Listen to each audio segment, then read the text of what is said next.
സ്പെയിനെ കുറിച്ച് ഇന്നലെ സ്പെയിൻ ജയിച്ചു കഴിഞ്ഞാൽ ഫുട്ബോളിന്റെ പ്രൊമോഷന് വേണ്ടി നമ്മൾ പിന്നെ മന്തി വരുന്നവർക്കൊക്കെ മന്തി കൊടുക്കും. അത് വാക്കുമായിരിക്കും. നാളെയാണ് ഇന്ന് നമുക്ക് നമ്മളെ പണിക്കാരൊക്കെ ലീവാണ്. അപ്പൊ കളി കണ്ട് ഉറങ്ങണല്ലേ. അപ്പൊ നാളെ എന്തായാലും കൊടുക്കും. നാളെ 11 ശേഷം എത്ര പേരുണ്ടെങ്കിലും അമ്പലയിൽ ഇവിടെ വരുന്നവർക്കൊക്കെ മന്തി കൊടുക്കും. ഞാൻ ഇന്നലെ രാത്രി ഞങ്ങൾ കളി കൊണ്ടുകൊണ്ടിരിക്കുമ്പോൾ UK എൻ്റെ ഒരു സുഹൃത്തുണ്ട് ശശി, ഒരു മലയാളം പ്രൊഡ്യൂസറാണ്. അപ്പോൾ പുള്ളി ഞങ്ങളിങ്ങനെ സംസാരിച്ചിട്ട് ഞങ്ങളൊരു ശശിധരൻ, അതുപോലെ ഒരു ശശി, അതുപോലെ ഒരു കൗൺസിലർ, അങ്ങനെ ഞങ്ങൾ ഒരുപാട് പേര് ഓൺലൈനിൽ ഇങ്ങനെ കൂടുന്ന സമയത്ത് നിങ്ങളെ കുറിച്ച് ഇങ്ങനെ സംസാരിച്ചിട്ട് നാളെ അമ്പലയിലേക്ക് പോകണം, അവിടുന്ന് മന്തി കഴിക്കണം. അപ്പോൾ എന്നോട് കൂടി പറഞ്ഞു, ഞാൻ ഇവിടുത്തുകാരനാണല്ലോ, എൻ്റെയും കൂടി മറ്റുള്ള എന്തെങ്കിലും പ്രതീക്ഷിക്കുന്നുണ്ടാവും. അപ്പോൾ നിങ്ങൾക്ക് എന്താണ് അതേക്കുറിച്ച് പറയാനുള്ളത്? അതിപ്പോൾ നമ്മൾ പിന്നെ സ്പെയിൻ എന്ന് പറയുന്നത് നമ്മളൊരു ഫേവറേറ്റ്. പണ്ട് തൊട്ട് നമ്മൾ സ്പെയിൻ ആരാധകനാണ്. ഞാൻ കഴിഞ്ഞ 2-3 വട്ടത്തെ വേൾഡ് കപ്പിൽ ഞങ്ങൾ ഫസ്റ്റ് റൗണ്ടൊക്കെ റൗണ്ടൊക്കെ ഔട്ടായപ്പോൾ ഭയങ്കര മാനശേഷം കൊണ്ടാണ് നമ്മൾ കപ്പടിക്കാൻ പറ്റിയില്ല. ഇതിലും നല്ല സ്കോഡായിരുന്നു, അപ്പോൾ കപ്പടിക്കാനൊക്കെ പറ്റില്ല. അപ്പോൾ ഈ പ്രാവശ്യം ഞാൻ കളി തുടങ്ങുന്നതിന് മുന്നേ പറഞ്ഞിരുന്നു സ്പെയിൻ കപ്പടിക്കുന്നത്. നമ്മളെ എതിരാളികൾ അർജന്റീന വേണമെന്നോ ആര് വരുന്നെന്നും ഞാൻ പറഞ്ഞില്ല, ഫ്രാൻസ് വരുന്നെന്നോ സ്പെയിൻ വരുന്നെന്നും പറഞ്ഞില്ല. സ്പെയിൻ ആര് വന്നാലും കപ്പടിക്കുന്നു പറഞ്ഞു. ഫൈനലിൽ ഏത് ടീം വന്നാലും കപ്പടിക്കുന്നു പറഞ്ഞാൽ അവരെ കളി എനിക്ക് ഭയങ്കര ഇഷ്ടമാണ്.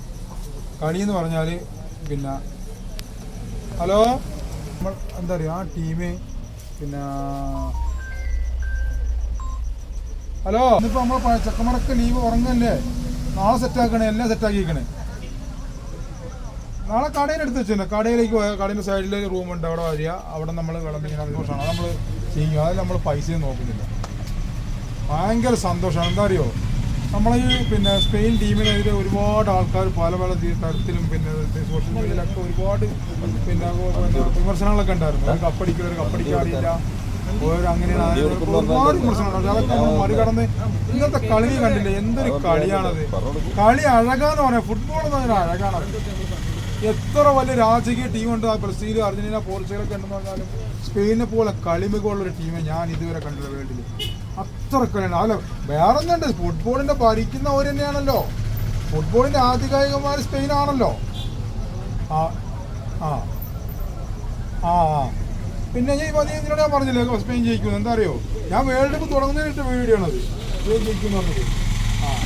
ഫുട്ബോൾ ശരിക്കും ഈ ഫുട്ബോളിന്റെ ആധികാരികന്മാർ സ്പെയിൻ തന്നെ. എന്താ പറയുക, അവിടുത്തെ ക്ലബ്ബ് സ്പാനിഷ് ലീഗ്, അപ്പോൾ ആ റയലിലും ബാഴ്സയിലും കളിക്കാനായിരിക്കാതെ എത്ര കളിക്കാർ, ഏതൊരു കളിക്കാരുടെ ആഗ്രഹമാണ് റയലും ബാഴ്സയിലും കളിക്കണമെന്നുള്ള.